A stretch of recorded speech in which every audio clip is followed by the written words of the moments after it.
Enero 21, 2012, ganap na alas 9 ng umaga, isinagawa sa Westmincom Grandstand dito sa Zamboanga ang turnover of command at ang retirement ceremony bilang parangal kay Lieutenant General Raimundo V. Ferrer, miyembro ng Armed Forces of the Philippines o AFP. Ito ay dinaluhan ng mga matataas na pinuno ng AFP at mga panauhin mula sa iba't ibang sangay ng pamahalaan. Dumalo din ang mga pamunuan ng Joint Special Operation Task Force Philippines o JSOTF-P.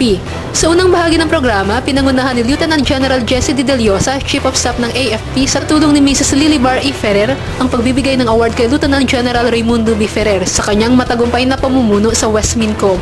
Lieutenant General Raimundo B.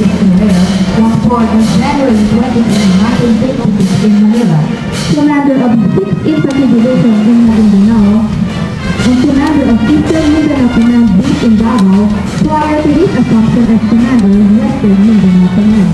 As recipient of countless military medals for gallantry and service, but he is best remembered by being conferred the Mindanao Peace Champion Award by the United Nations Act for Peace Program in 2010 and the Peace River Award for Peace for his contribution to peace building in Mindanao.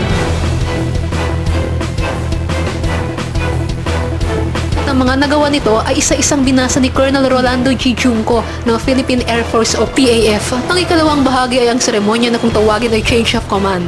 Binasa at pinirmahan ni Lieutenant General Raimundo B. Ferrer ang kanyang relinquishment orders. Relinquishment.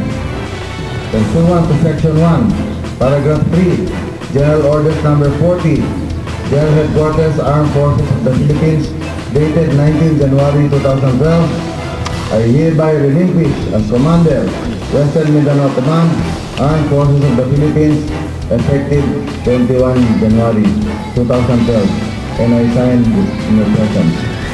Gayun din, binasa at pinirmahan ni Major General Noel A. Cubalies na siya namang incoming commander ng Westmincom ang kanyang assumption orders. Natunghayan din ng lahat ang napakahalagang handover of command symbol.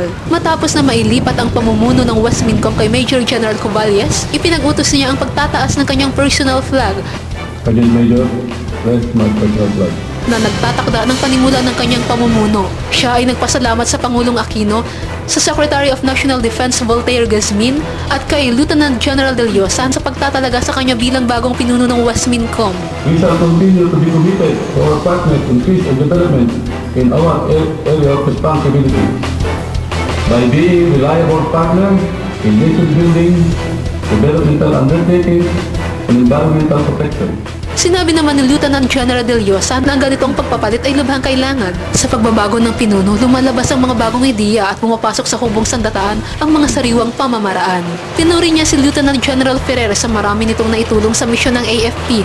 Allow me to express my deepest appreciation of the accomplishments contributed to the command and to the AFP as a whole by Lieutenant General Raimundo Ferrer.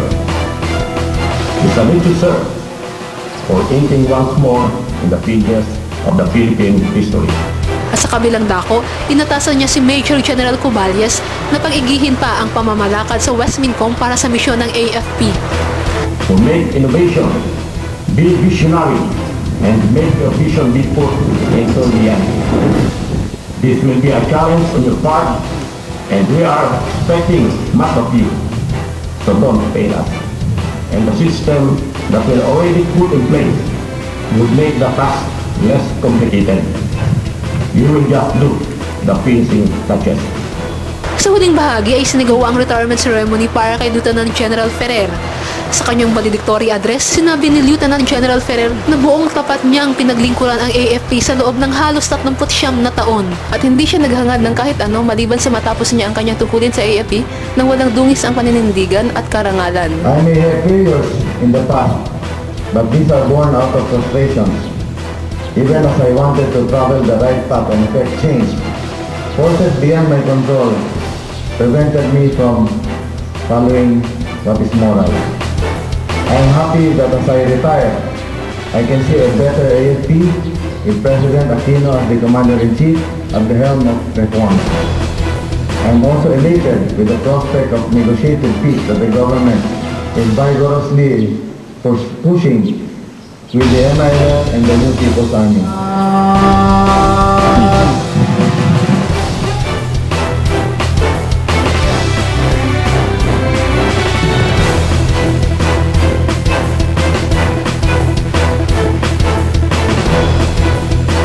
preview. Para sa Balitang Filipino ng SamboTimes.com, Risa Lacbao nag-ulat.